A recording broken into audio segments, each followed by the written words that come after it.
It's Super T Sigma back with another, episode of Sigma programming. I want to encourage you today to seek out seek out your archangel, especially for you illuminists, and especially for those who are on the left-hand path. You're looking for an archangel to unite your archdemon with, which is basically to say your light side and your dark side, your manifested and unmanifested sides. Search out the pantheon of different angels and take a look into angelology, the science and study of angels. All of these things will guide you toward your birthday, the day of your birth, the time of your birth. In a nutshell, your natal chart, which covers everything that took place astronomically and astrologically around the time of your birth. And this connects to the tarot, and it also connects to the Kabbalah. Both sides of the tree. You have your angels will link you with all of these different schools of thought. These different schools of thought will narrow your path and will condense your research to lead you to the archangel that is geometrically and assigned to you from eternity. My particular angel was not who I thought it was. In fact, my guardian angel was an angel that I never even heard of before. I was always brought up, I came out of the Christian church, so we were really only introduced to Gabriel and the archangel Michael and Satan and a few others, but more so demons, not altogether by name, but that was more of what was canonized and what became the collection of Christian literature. Not Jewish literature, because Jewish literature and the Jewish mystics is what a big dose of this information that leads you to your archangel will stem from. Because those involve all of the non-canonized texts, everything that didn't get approved by King James. This is everything else that King James didn't include in his Bibles. And what you'll find is there's a whole nother world of information out here that will lead you to a truth that no pastor or bishop or minister would have ever led you to. Even if they have the information to know the information, it's really forbidden for them to teach that in their particular sect of religion. They really can't teach you all of these things.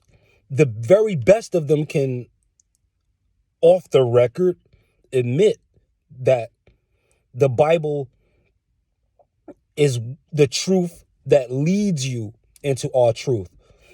The problem that connects a lot of church people from real divinity is the cutoff. It's they don't allow themselves to go any further than a King James. They won't go any further than a New International Version or an Amplified Version or a New Revised Standard Version, Contemporary English Version, New Living Translation, Darby Interpretation, etc. There's maybe 25 to 30 different Bibles. But you have to, in order to know God for real, you gotta seek him out everywhere. Not just as a Baptist, not just as a Methodist, not just as a Pentecostal. You have to search him as a soul. You have to search him out in nature. You have to search him out from the good guys. You have to search him out from the bad guys, because God is the all and God is everywhere. So there is no place, both seen and unseen, where the fullness of God is not manifested. But if you condense your idea of God to a 66 book volume, you will be missing an unlimited amount of information and an unlimited access to power that would otherwise be yours right there on the arm. But what we do is we starve to death inside of the grocery store. We sit there at Thanksgiving, spiritual Thanksgiving, and we starve to death because we say we get brainwashed into waiting for the only source of truth to come from our leaders. We start putting middlemen in front of ourselves. We start adding buffers. That's what, if you're not careful, that's what belief systems can be. If you're wrapped up in the dogma rather than the truth, you'll end up with all of these buffers, all of these middlemen, all of these people who got to pray for you, all of these people who have to preach to you, all of these people who have to teach you, who have to lead you, who have to instruct you, who have to guide you, who have to feed you from their heart like a baby nursing with the mom. They're not ready for solid meat. They can't chew up anything that's given to them. They can't decipher information. They can't think for themselves. They can't chew. They don't have any teeth. See, you have teeth in your mouth, but you also have teeth in your mind that allows you to chew on the concepts and chew on the information you come across in this life. If you try to swallow everything as it comes, you're gonna choke. You can't believe everything as it's told. You have to filter that stuff through your own mind, and you have to come up with your own reasoning. This is what it means to chew on it. This is also why they say taste and see that the Lord is good. They tell you you don't even have to bite when it comes to true divinity, when it comes to the real thing, when it comes to real power. You don't even have to take a full bite to know what's good from you. You should be able to smell it afar off. They call God's presence a sweet perfume. You'll be able to smell it. Let you be hungry in the summertime and smell a cookout. Oh, you're going to know it's good before you get there. Or it'll smell good, even if it's not the kind of food that you eat, it's still going to smell good. So that's what people who have the full Christos and Christ gene activated in them through compassion and the development of their love body. This is what allows them to find out where they fit on the highest levels of God. So on the highest levels of God, Metatron is really described as the strongest archangel in existence, even stronger than Michael, and even closer to God than Michael. Metatron he's described as having sets and sets of golden wings, like hundreds of sets of golden wings. Some describe him as having 3 sets of wings.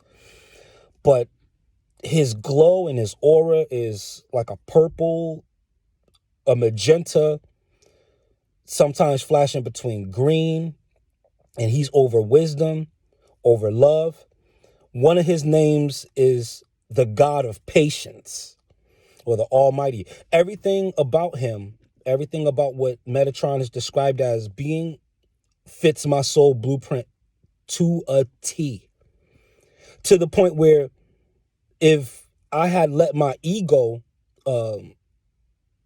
govern my search for this truth, I would have just been on here saying, hey guys, I'm Metatron, because the similarities and the links are just that close, to the point where everything about even my physical appearance, even the way I speak, is exactly like Metatron.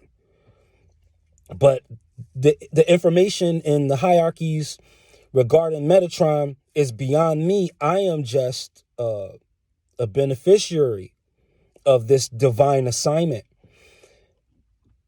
The Archangel Metatron is the archangel who's over the archangels. He's actually over the seraphim.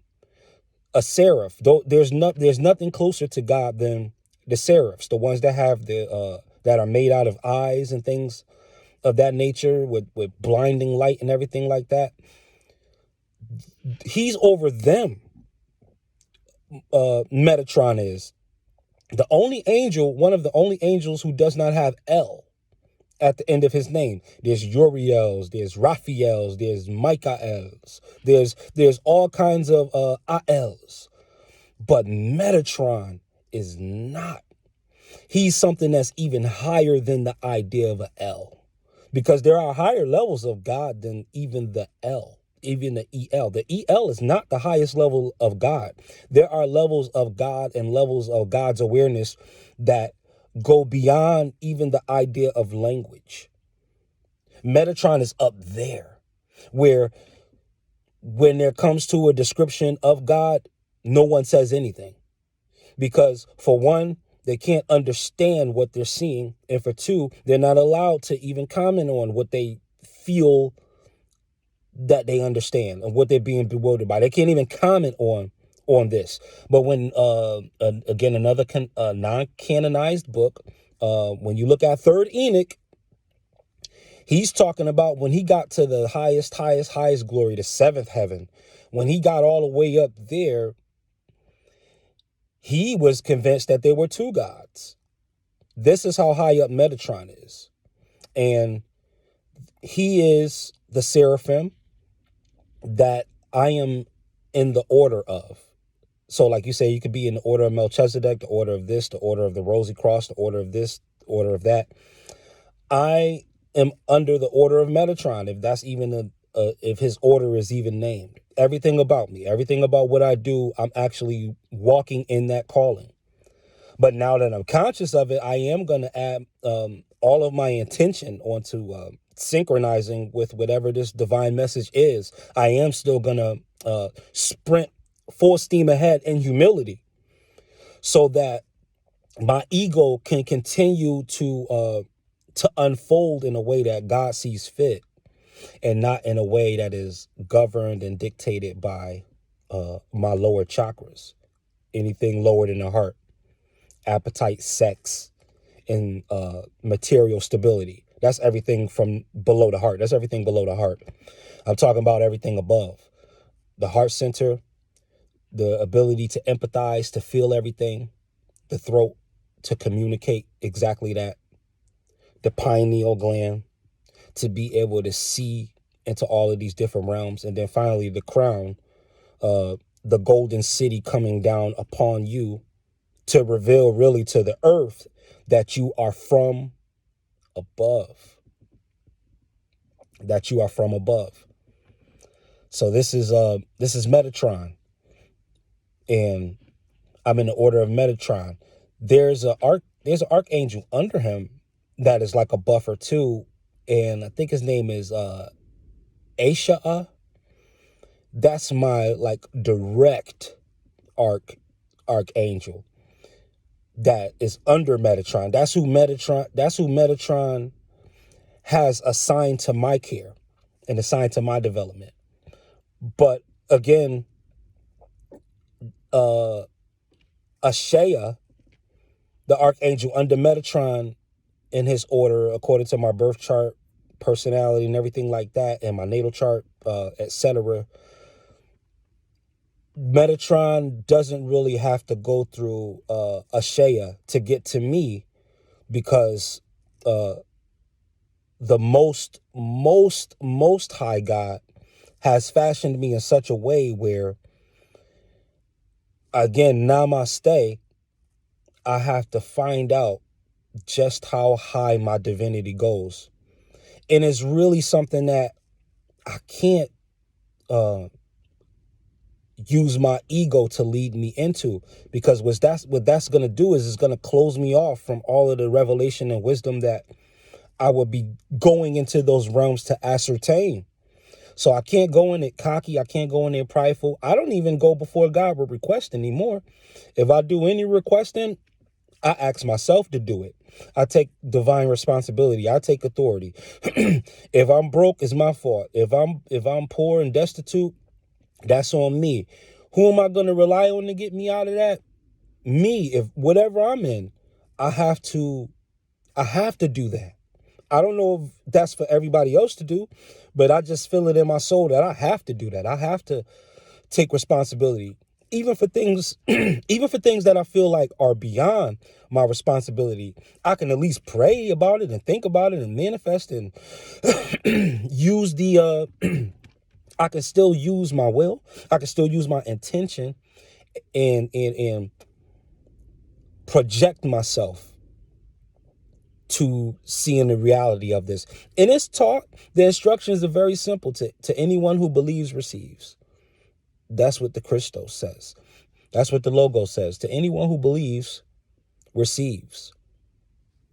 Now we're at a stage now that transcends even belief. We're not even in the age of belief anymore. Now we're actually in the age of knowing. It doesn't say you will believe the truth and the truth shall set you free, because belief is more like hope. And when you're certain of something, there's no hope involved. There's no hope in you walking, putting one foot in front of the other, if you've been doing that pretty well your whole life long with no complications. You're not going to hope that the left foot goes in front of the right foot. You're not going to hope that. You know that. So we're in the time of you knowing that. Know what you know. I almost want to revise this namaste term, because on the one hand, knowing yourself is really going to be impossible, especially if you're an expanding entity. How could you know yourself? You're eternal. It's impossible to know yourself. All you can do is know your signature, but you're not going to have the totality, know the full totality of yourself in this 3D space, in these physical bodies. Is not possible. It takes too much time. It takes all of eternity for you to find out who you are. So how could you know? How could I know? How could we know? But the path that leads us to the ultimate namaste is what it will result in. But again, to add an addendum to it in this 3D space, I would say know for yourself. Not just know yourself for yourself, which is to say, go ahead and get the truth for yourself. It's cool to hear it and believe it, and you can receive it on sight if it resonates with something that you've already done to build up the mentality to be able to chew on the information. You don't have to run off and research every last thing you hear, because you may already have background and research in it. You may just be fine-tuning some things, and you may just be upgrading some parts of the information, etc. We have to continue to learn, people, because the universe is continuing to expand, which is to say the universe is continuing to grow. Plants and grass are continuing to grow. They don't care what the weather's doing. They don't care about the HARP machine. They don't care about the collider. They don't care about CERN. Nature just grows. The birds just chirp. The flowers just blossom. These folks could come out here and cut the lawn every day. The grass is coming back. Doesn't matter how long it's been under the ice, people. So I don't care who's putting the sheet of ice over you. Spring and summer is coming. Snow won't stay on your soul your whole life long. Eventually, us light workers and star seeds, we're going to continue to allow our fires to burn bright enough to thaw your soul out. Peace.